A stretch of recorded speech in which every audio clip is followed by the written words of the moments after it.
The maid, the heiress, and the man who chose love. A storm brews in the quiet spaces between love and pride.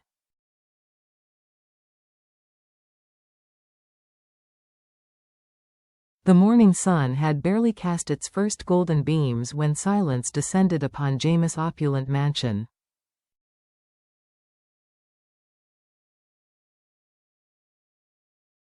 A sudden power outage dimmed its grandeur, plunging the stately halls into a ghostly quiet.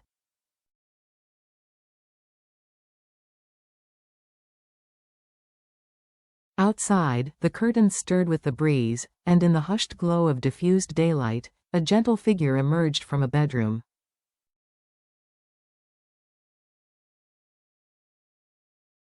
Diep, recently recovered from illness, wore her simplicity like armor, a loose sweater, a floral skirt, and a soul weathered by life.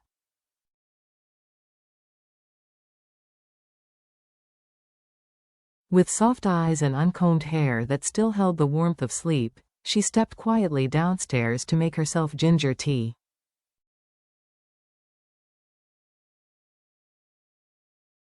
The day was meant to be ordinary. But fate had other plans. Suddenly, the sharp clack of stilettos sliced through the silence.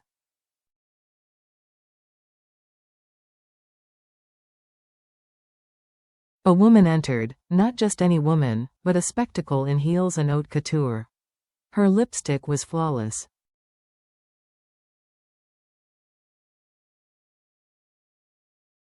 Her purse gleamed, her gaze calculated. Her name was Trang.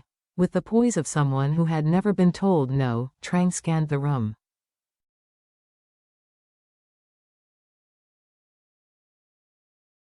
Her eyes landed on Diep, and in a single glance, judged her. "You must be the maid," Trang said coolly, flashing a practiced smile.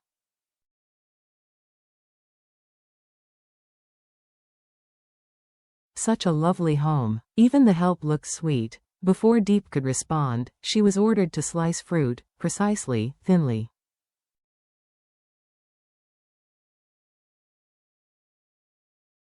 And to clean Trang's expensive Louboutin heels, carefully, of course. Don't scratch the leather.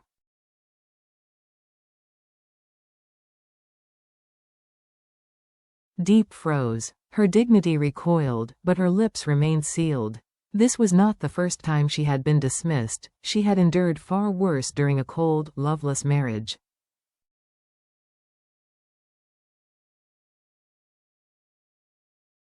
She had survived, rebuilt, and reclaimed herself, piece by fragile piece. Now here she stood, mistaken for a servant in the home of the man who loved her.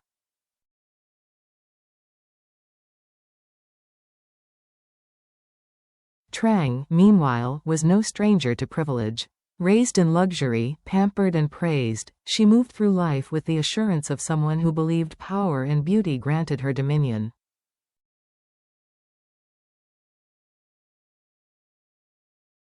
James, she believed, was hers, a childhood classmate, a partner from international school, a symbol of everything she felt entitled to.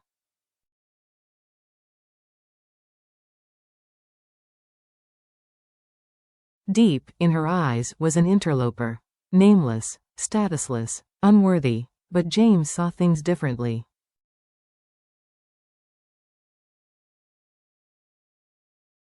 When Trang learned the truth, that Diep was not a maid, but the woman James cherished, her carefully constructed mask faltered.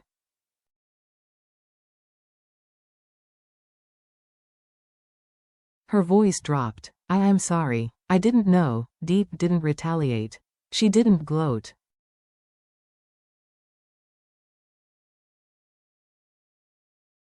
She simply smiled, a small, quiet smile that closed the door to any possibility of friendship.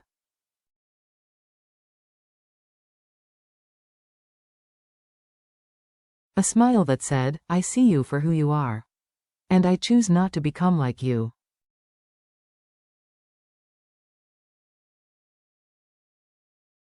Then, James's mother entered. Her voice, gentle yet firm, carried the weight of wisdom.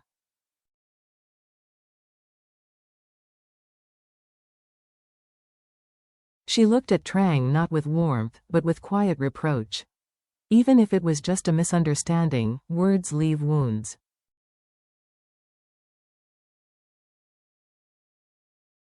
Diep is sensitive. She's been alone since childhood. Please be mindful. The room shifted.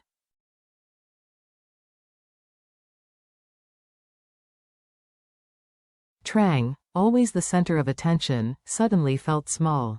Not because Diep had outshone her, but because in James's eyes, she had never been anything at all.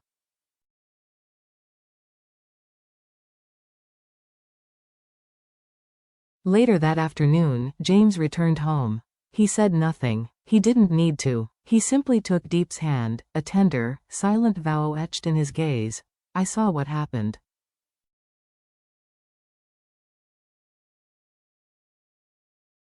I'm here, and I won't let anyone hurt you again. In the car ride that followed, no words were needed.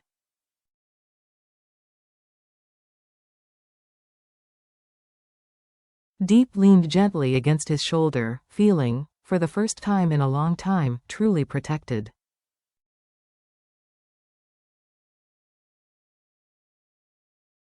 But life, even in love, offers no permanent reprieve.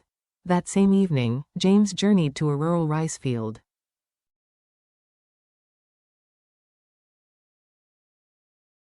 There, with a local agricultural engineer, he evaluated the progress of a strain he had imported from abroad, a vision to improve harvests and reduce pesticide reliance.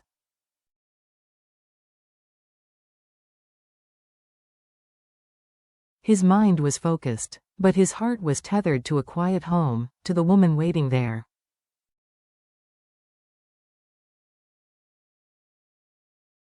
And Diep? She returned to her modest countryside shelter.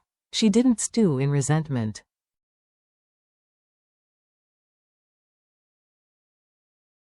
Instead, she picked jackfruits and guavas under the amber sun, her hands sticky with sap, her brow damp with sweat.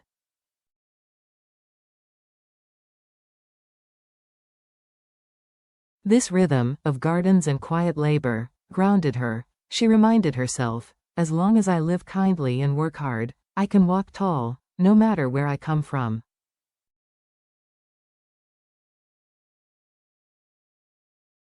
To her, dignity was not borrowed from wealth or forged in family legacy. It was earned.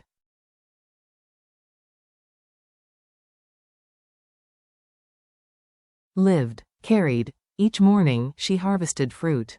Each evening, she sold it at the local market.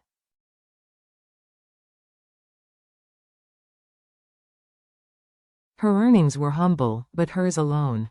She didn't want James's pity. She wanted his respect.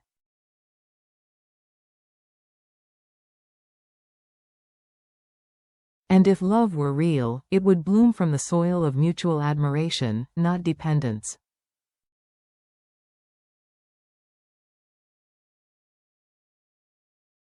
That afternoon, her phone rang. "Are you busy?" she asked, her voice husky from a lingering cold.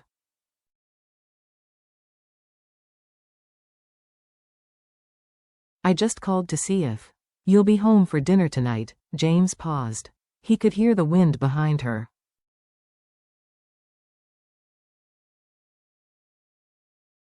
The soft coughs. "I'll finish early," he said.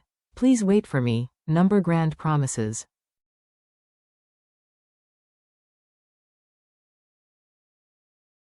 No dramatic gestures, just love in its purest form, quiet, consistent, and kind.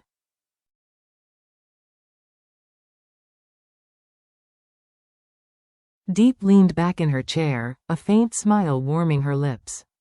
It wasn't triumph. It wasn't revenge.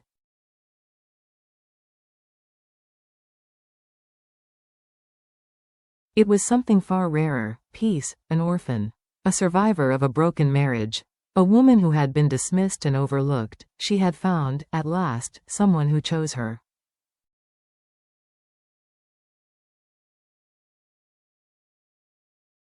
Not for her past, not for appearances, but for the grace with which she lived her truth.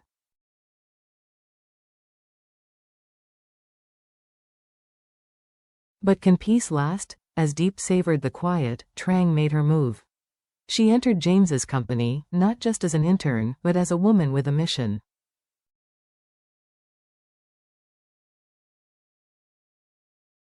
To dismantle Diep's place in his heart. To take what she believed was hers. The battle between ambition and authenticity is just beginning.